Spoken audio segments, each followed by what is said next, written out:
20 minute में 20 खबरों में आप सभी दर्शकों का स्वागत है। आपके साथ मैं हूं आसिफ खान। हम अगले 20 मिनट में आपको देश दुनिया की 20 ऐसी खबरें बताने वाले हैं जो इस वक्त न केवल सुर्खियों में है बल्कि दिलचस्प और अहम भी है। तो शुरू करते हैं 20 मिनट में 20 खबरों का सिलसिला। सबसे पहले देखते हैं राजस्थान की कौन कौन सी खबरें इस वक्त अहम हैं।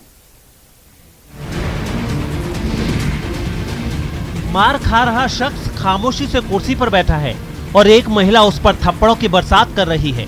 महिला के साथ आए 2 लोग और भी हैं जो पीड़ित शख्स को धमकाने में लगे हैं। एक शख्स के साथ मारपीट का ये वीडियो कोटा के देवली अरब रोड स्थित शुभलाभ एन्क्लेव का है।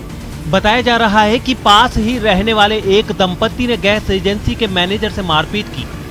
महिला और उसके पति ने गैस एजेंसी के जिस मैनेजर से मारपीट की है उन्हें बचाने के लिए उनका मकान मालिक प्रगीत महर्षि नीचे आए थे, लेकिन आरोपी दंपत्ति ने उनके और उनके परिवार वालों के साथ भी मारपीट कर दी। इस मारपीट में प्रगीत महर्षि को गंभीर चोटें आई हैं। ये मारपीट क्यों हुई इसकी तो जानकारी नहीं मिल पाई है, लेकिन इस मारपीट की रिपोर्ट दर्ज करने के बाद जब बोरखेड़ा थाना पुलिस आरोपियों के घर पहुंची तो वहां ताला बंद था और आरोपी पति पत्नी मौके से फरार थे। पुलिस अब पूरे मामले की जाँच कर रही है, साथ ही आरोपियों की तलाश में भी जुटी हुई है।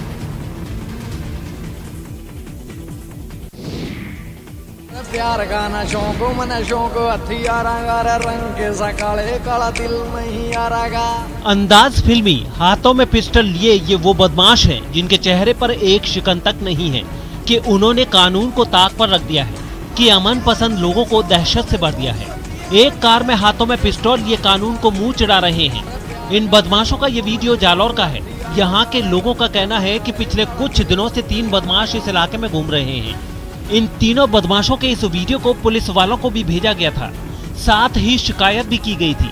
बताया जा रहा है कि जालौर की सरना पुलिस ने इस वीडियो में नजर आ रहे आरोपियों को पकड़ा भी था, लेकिन बिना पिस्टल बरामद किए और किसी खास पूछताछ के आरोपियों को छोड़ भी दिया। पुलिस के ऐसा करने से यहाँ के लोग नाराज हैं और खौफजदा हैं।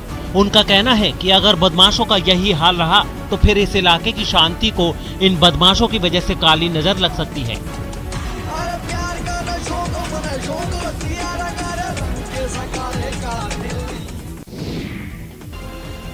जालौर की चितलवाना पुलिस थाने में मौजूद ये वही टैंकर है जिससे पुलिस ने 19,600 लीटर बायोडीजल जब्त किया है। पुलिस का कहना है कि जब्त बायोडीजल की कीमत 15 से 20 लाख रुपए है। इस टैंकर के साथ एक शख्स को भी गिरफ्तार किया गया है। जालौर पुलिस का कहना है कि सांचौर से लेकर चितलवाना के गांधव तक सड़क किनारे लंबे समय से अवैध बायोडीजल बेचा जा रहा है। इसी को लेकर पुलिस ने जाल बिछाकर अवैध बायोडीजल से भरे टैंकर को जब्त किया है। आपको बता दें कि सांचौर पुलिस ने भी इसी तरह कार्रवाई को अंजाम देते हुए करीब 23,000 लीटर बायोडीजल से भरे हुए टैंकर को नेशनल हाईवे 68 से पकड़ा था। इस तरीके से लगातार जिस तरीके से सांचौर क्षेत्र में हो रहे बायोडीजल के काले कारोबार पर पुलिस की एक्शन नजर आ रही है। कल ही न्यूज 18 ने खबर को प्रमुखता से चलाया था, उसके बाद में पुलिस पूरी तरीके से एक्शन में नजर आ रही है। हमारे साथ यहाँ के थाना अधिकारी खमाराम जी है। सर, किस तरीके से कार्रवाई हुई और ये कहाँ पर जा रहा था? ये नेशनल हाईवे 68 पे गुरु कृपा होटल के बाहर खड़ा था। डिप्टी साहब को सूचना मिली जिसपे हम मौके पे पहुंचे थे। वहाँ टैंकर खड़ा था जिसको डिप्टी साहब द्वारा कार्रवाई करके जब्त कर थाने में करवाया। अलवर की अरावली बिहार थाना पुलिस ने सोमवार की देर रात अंबेडकर नगर स्थित टी पॉइंट पर अवैध शराब से भरी हुई एक कार बरामद की है। पुलिस का कहना है कि इस कार में भारी मात्रा में अवैध शराब रखी हुई थी। पुलिस ने इस कार में अवैध शराब लेकर जा रहे शख्स को भी गिरफ्तार कर लिया है। पुलिस का कहना है कि थाने की डीएसटी टीम को मुखबिर से खबर मिली थी कि एक कार में अवैध शराब भरकर अंबेडकर नगर ले जाई जा रही है। इस खबर पर पुलिस मौके पर पहुंची और अंबेडकर नगर टी पॉइंट पर नाकाबंदी की गई। इस दौरान एक कार आती हुई दिखाई दी। जब पुलिस ने उस कार को रोककर तलाशी ली तो उसके अंदर से अवैध शराब की कई पेटियां निकली। अंबेडकर नगर टी पॉइंट पर नाकाबंदी करी, जहाँ जो टीवी गाड़ी थी उसमें अवैध शराब मिली। वोदका के टोटल 720 पौवे मिले, जिनके लाइसेंस के बारे में पूछा नहीं होना पता। गाड़ी को जब्त की, मुलजिम को गिरफ्तार किया गया, थाने पर लेकर आए, तफ्तीश जारी।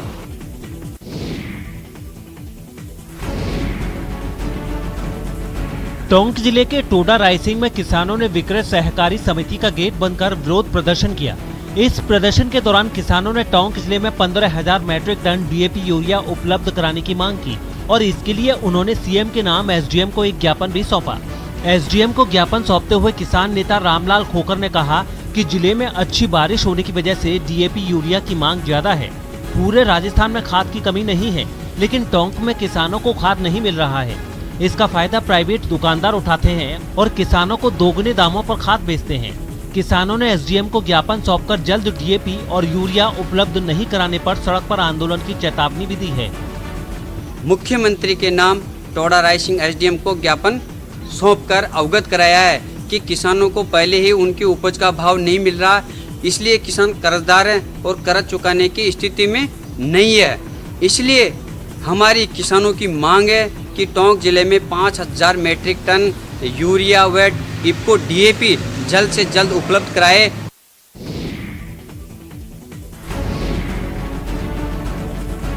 हाथों में सलाइन की बोतल लिए अपने मरीज को सलाइन चढ़ाने वाली इस महिला की ये तस्वीर सिरोही के सरकारी अस्पताल की है। इस अस्पताल में लापरवाही और अव्यवस्था का हाल देखकर पहली नजर में ये अस्पताल कम प्लेटफॉर्म ज्यादा नजर आ रहा है। इस अस्पताल में ना तो रात के वक्त इलाज के लिए डॉक्टर मिलते हैं और ना यहाँ आने वाले पेशेंट को बेड नसीब होता है।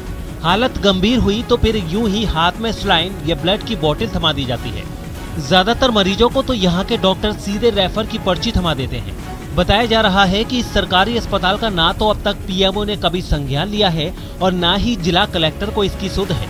ऐसे में यहाँ के कर्मचारियों और डॉक्टरों की लापरवाही बढ़ती ही जा रही है। बताया जा रहा है कि ऐसी ही लापरवाही की वजह से सिरोही के सजवा गेट के रहने वाले एक मरीज की जान भी चली गई। बीपी आई हुई है ज्यादा, तो चेक करा, चक्कर आ गई है।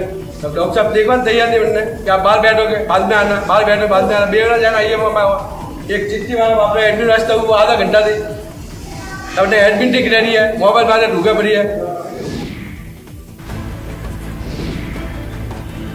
केंद्रीय रिजर्व पुलिस के जवानों की साइकिल रैली के राजसमंद के नाथ द्वारा पहुंचने पर लोगों ने उनका भव्य स्वागत किया। सीआरपीएफ के जवानों ने देश को एकता के सूत्र में बांधने का संदेश देने के लिए ये साइकिल रैली निकाली है। आजादी के अमृत महोत्सव के तहत इस साइकिल रैली का आयोजन गुजरात के साबरमती से दिल्ली के राजघाट तक किया गया है। साइकिल रैली के जरिए नाथ द्वारा पहुंचने पर जवानों ने पहले विश्व की सबसे ऊंची शिव प्रतिमा विश्व रूपम का अवलोकन किया और सभी जवानों ने श्रीनाथ जी के दर्शन भी किए। साइकिल रैली अब यहां से अजमेर, जयपुर, शाहजहांपुर होते हुए 2 अक्टूबर को दिल्ली के राजघाट पहुंचेगी। केंद्रीय रिजर्व पुलिस बल, जो कि आज देश का ही नहीं विश्व का सबसे बड़ा अर्धसैनिक बल है और पूरे देश की आंतरिक सुरक्षा को देख रहा है, उसकी जिम्मेवारी है और देश की एकता और अखंडता को बनाए रखने में बहुत ही महत्वपूर्ण भूमिका निभा रहा है। उस बल के द्वारा 4 रैलियों का आयोजन किया गया है।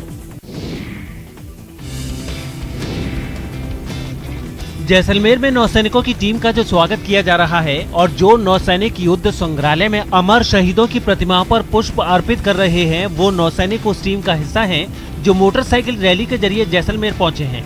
स्वर्णिम विजय वर्ष की स्मृति में पोरबंदर से नौसैनिकों की एक टीम 6 सितंबर को मोटरसाइकिल पर दिल्ली के लिए निकली है।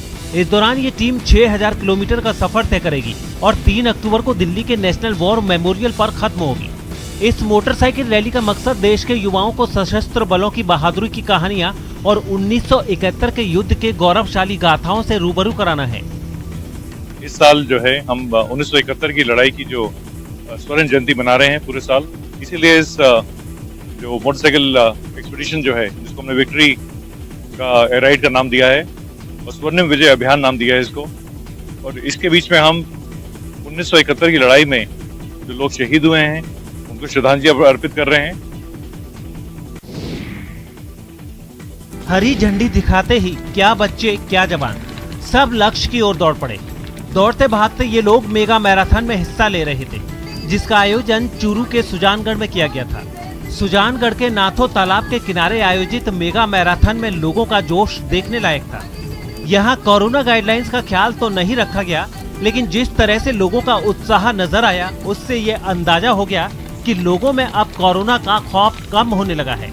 बताया जा रहा है कि इस मैराथन में 9 ग्रुपों में करीब 1400 लोगों ने हिस्सा लिया। के थीम के तहत आज मैराथन दौड़ का आयोजन कर रहे हैं। निश्चित रूप से ये एक सराहनीय प्रयास है। इससे न केवल सुजानगढ़ वासियों को राष्ट्रपिता महात्मा गांधी के आदर्शों और जीवन मूल्यों के बारे में पता लगेगा। महात्मा गांधी जी की 150वीं जो जयंती थी उसको मनाने के लिए लगातार 2 साल से पूरे देश में कार्यक्रम चल रहे हैं और उसी श्रृंखला में अलग अलग सप्ताह मनाए जा रहे हैं। फिर उसमें गांधी जी के विचारों को जन जन तक पहुंचाने के लिए कार्यक्रम रखे गए हैं। तालाब में डूबते लोगों को बचाने और उन्हें सकुशल बाहर निकालने की प्रैक्टिस के लिए किए जा रहे मॉक ड्रिल की ये तस्वीरें झालावाड़ से आई हैं। बताया जा रहा है कि झालावाड़ जिले के गावड़ी तालाब में एनडीआरएफ की एक टीम ने बाढ़ के दौरान रेस्क्यू ऑपरेशन की अपनी तैयारियों का जायजा लेने के लिए इस मॉक ड्रिल का आयोजन किया। इस मॉक ड्रिल के दौरान डूब रहे लोगों को बचाने, बाढ़ में फंसे लोगों को सुरक्षित स्थान तक ले जाने की तैयारियों को न केवल परखा गया बल्कि इसकी जानकारी भी साझा की गई। यहाँ का कोऑर्डिनेशन पता कर सके, उनका टाइम पता कर सके और जल्दी से जल्दी मैक्सिमम आदमियों को हम बचा सके, कम से कम कैजुअल। इसका अभ्यास बार बार हम समय समय पर करते हैं। दरअसल हाड़ौती संभाग में झालावाड़ में सबसे ज्यादा बारिश होती है और हर साल बारिश की वजह से ऐसे हालात बन जाते हैं जिसमें एनडीआरएफ की टीम को रेस्क्यू ऑपरेशन चलाना पड़ता है। इसी वजह से वो इस तरह के मॉक ड्रिल का आयोजन करती रहती है। और ये जगह हमारे लिए वैसे भी झालावाड़ शहर के लोगों के लिए बहुत अच्छा है कि बोटिंग के रूप में कैफेटेरिया बन रहा है, तो ये जगह डेवलप हो सकती है। और अब देख लेते हैं कुछ अन्य राज्यों की महत्वपूर्ण खबरें।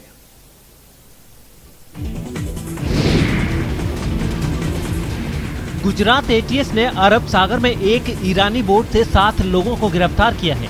साथ ही इनके पास से करीब 30 किलो हेरोइन भी जब्त की है। जब्त हेरोइन की कीमत 150 करोड़ बताई जा रही है।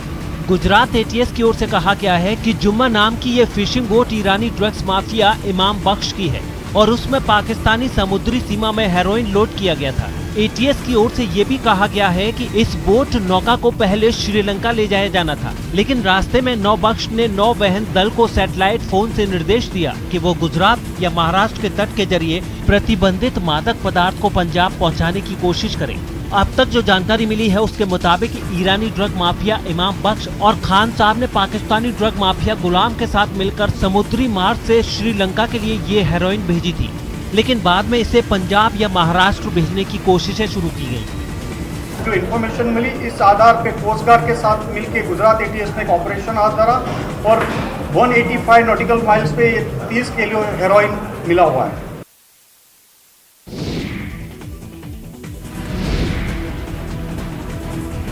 गुजरात में लगातार होती बारिश ने लोगों का जीना मुहाल कर दिया है। इससे सबसे ज्यादा नुकसान गुजरात के उत्तरी हिस्से में हुआ। गुजरात के मेहसाणा जिले में तो इतना पानी भर गया कि लोगों की जान पर बनाई। इसकी एक डराने वाली तस्वीर सामने ऊंजा इलाके से आई है। वहां एक अंडर ब्रिज पूरी तरह पानी में समा गया। पानी ने अंडर ब्रिज और सड़क की सतह को एक बराबर कर दिया, जिसकी वजह से वो किसी तालाब की तरह दिखाई देने लगा। ऐसा ही हाल शहर के दूसरे निचले इलाकों का भी दिखा। कुछ जगहों पर गाड़ियों के पहिए पानी में डूब गए, तो वहीं बाजारों में इतना पानी भर गया कि दुकानें बंद करने की नौबत आ गई। पूरे शहर में बरसाती पानी नदी की तरह बहता नजर आया, जिसे घुटने तक डूबकर लोगों ने पार किया।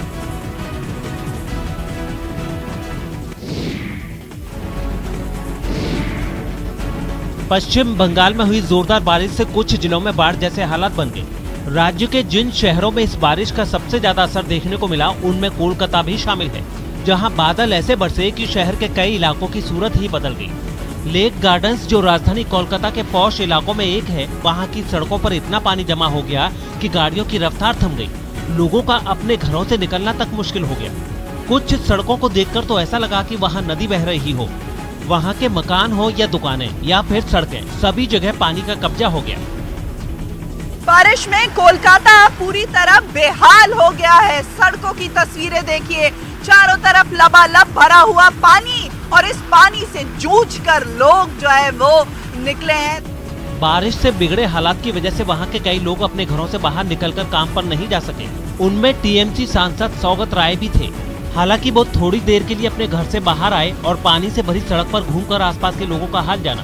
प्रोग्राम छिलो सब बातिल करलो। कमोबश ऐसी ही तस्वीरें कोलकाता के गोल्फ ग्रीन इलाके से भी सामने आई, जिनमें एक तस्वीर में एक आदमी पानी में फंसकर खराब हो चुकी अपनी स्कूटी को खींचता हुआ नजर आया। इस दौरान कई गाड़ियां तो पानी में डूबी सड़कों को किसी तरह पार कर गईं, लेकिन पैदल चलने वालों को काफी दिक्कतें हुई।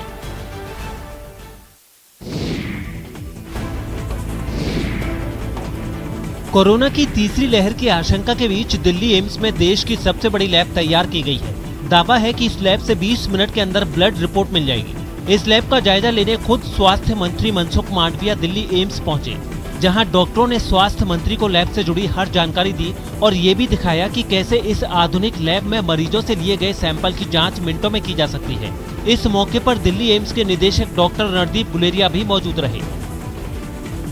जब से ओपन हुआ है तब से दिक्कतें काफी कम हो गई हैं। गलतियां भी यहां से बिल्कुल ना के बराबर आप मान के चलिए, क्योंकि बड़ी बड़ी मशीनें लगाई गई हैं। दावा किया जा रहा है कि एशिया में ये अपने तरह की पहली लैब है जिसमें कोरोना जुड़ी जांचों को फटाफट किया जा सकेगा और ये पता लगाया जा सकेगा कि मरीज के शरीर में कोरोना बीमारी का कितना असर है। लैब में काम करने वाले डॉक्टरों ने बताया कि अभी इस लैब में 70 तरह के ब्लड टेस्ट किए जा रहे हैं। हर सैंपल में एक बारकोड चिपकी होती है, उस बारकोड में उस पेशेंट का आइडेंटिटी होती है और कौन कौन सा टेस्ट मांगा गया है उसका इन्फॉर्मेशन उसमें कैप्चर होता है। इस लैब के पूरी क्षमता के साथ काम करने पर एक दिन में 1 लाख से ज्यादा ब्लड टेस्ट किए जा सकेंगे और मरीजों को अलग अलग टेस्ट के लिए इधर उधर चक्कर भी नहीं लगाने पड़ेंगे।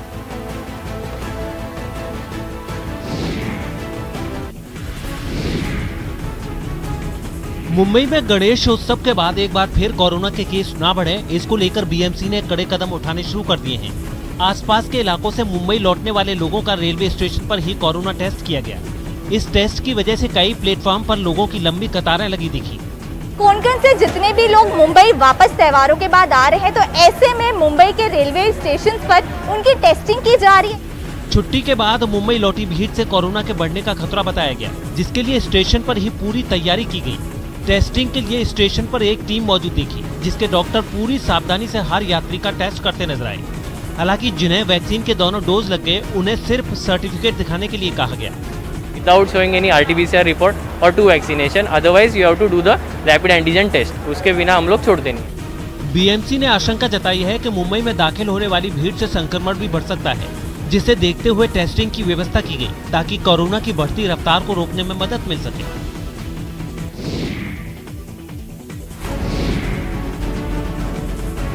हरियाणा के रोहतक में सैकड़ों छात्रों ने सेना की भर्ती परीक्षा रद्द होने के खिलाफ प्रदर्शन किया।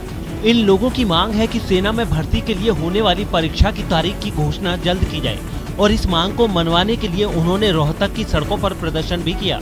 ये सभी प्रदर्शनकारी सबसे पहले वहां के एक स्टेडियम में जमा हुए और फिर एक जुलूस की शक्ल में मिनी सचिवालय की तरफ बढ़ गए। इस दौरान हाथों में तिरंगा लिए इन छात्रों ने खूब नारे भी लगाए। छात्रों के इस मार्च को देखते हुए मिनी सचिवालय पर सुरक्षा बढ़ा दी गई ताकि ये लोग अंदर न घुस सकें। इसके बाद प्रदर्शनकारी बिना किसी हंगामे के मेन गेट के सामने ही बैठ गए। तो हमारी बत्ती जल्द कराओ, जितने भैया की उम्र चली गई कुछ ना कुछ ऐसा बंदोबस्त करो। बताया गया है कि सेना की यह भर्ती परीक्षा अब तक 5 बार रद्द हो चुकी है।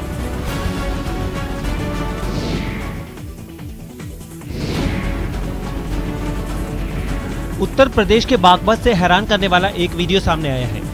वहां पुलिस के सामने ही किन्नरों के 2 गुट आपस में भिड़ गए। बताया जा रहा है कि किन्नरों के दोनों गुट किसी बात पर हुए विवाद की शिकायत करने थाने पहुंचे थे, लेकिन पुलिस कोई हल निकालती उससे पहले ही उनके बीच मारपीट शुरू हो गई। वहां से आई एक तस्वीर में किन्नरों के दोनों गुट एक दूसरे पर घूंसे बरसाते दिखे। इससे पहले थाने में मौजूद एक पुलिस वाले ने दोनों पक्षों को समझाने की कोशिश की, लेकिन वो लोग नहीं माने और धक्का मुक्की करने लगे।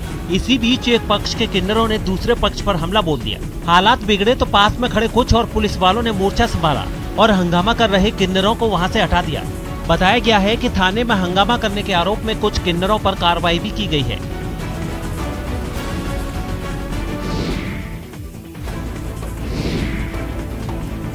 यूपी के सिद्धार्थ नगर में एनडीआरएफ की एक टीम ने भूकंप के दौरान अपनी तैयारियों को परखने के लिए एक मॉक ड्रिल किया।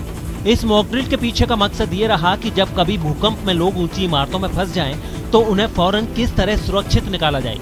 इसके लिए एक स्कूल की इमारत में एनडीआरएफ ने मॉक ड्रिल के जरिए अपनी तैयारियों को परखा।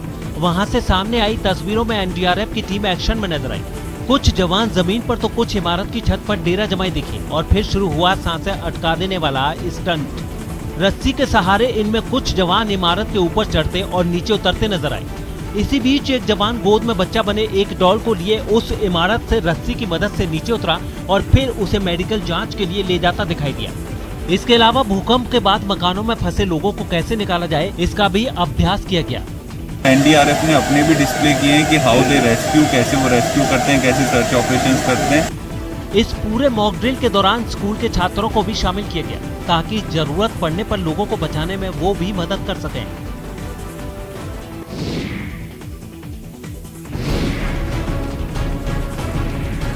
उत्तराखंड के चमोली से डरा देने वाली तस्वीरें सामने आई हैं। वहां सोमवार की सुबह तकरीबन 6 बजे बादल फटने से अफरा तफरी मच गई थी। जिसने भी वहां बादल फटते और मलबे को ढहते देखा वो हैरान रह गया और पहाड़ों से बहते मटमैले पानी के शोर ने लोगों को दहशत से भर दिया। कुदरत के इस कहर ने सारे शहर की सूरत बदल दी।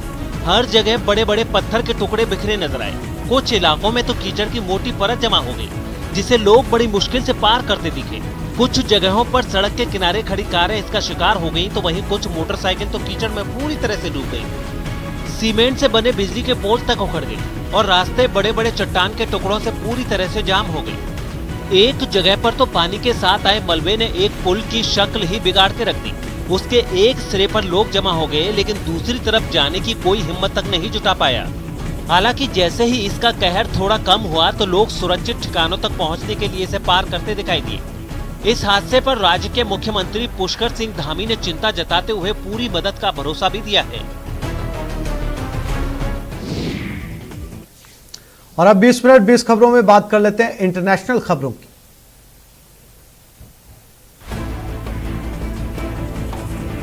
अमेरिका के कैलिफोर्निया के जंगल एक बार फिर सुलग उठे हैं। वहां लगी आग से पेड़ों को बचाने में प्रशासन को अच्छी खासी मुश्किलों का सामना करना पड़ रहा है। जॉनसन डेल इलाके में कई सालों से मौजूद खास जंगल को भी इस आग ने भारी नुकसान पहुंचाया है। जंगल में लगी आग को बुझाने के लिए वहां लोगों ने एड़ी चोटी का जोर लगा रखा है। दुनिया का सबसे ऊंचा पेड़ भी इसी जंगल में मौजूद है, जिसे बचाने के लिए दमकल विभाग के लोग जुटे नजर आए। जंगल को बचाने की इस कवायद में सेना के हेलीकॉप्टर भी लगाए गए हैं। इसके साथ ही दमकल विभाग के लोग पानी की मोटी पाइप से आग बुझाने में पूरी ताकत झोंक रहे हैं। दूसरी तरफ लकड़ी के पुल और कुछ साइन बोर्ड को एक खास कवर से ढक दिया गया ताकि वो आग की जद में न आए। सबसे ज्यादा परेशानी आग की वजह से इन जंगलों से उठने वाले धुएं से है, जिसकी वजह से दमकल विभाग के कर्मचारियों को आग बुझाने में मुश्किलों का सामना करना पड़ रहा है।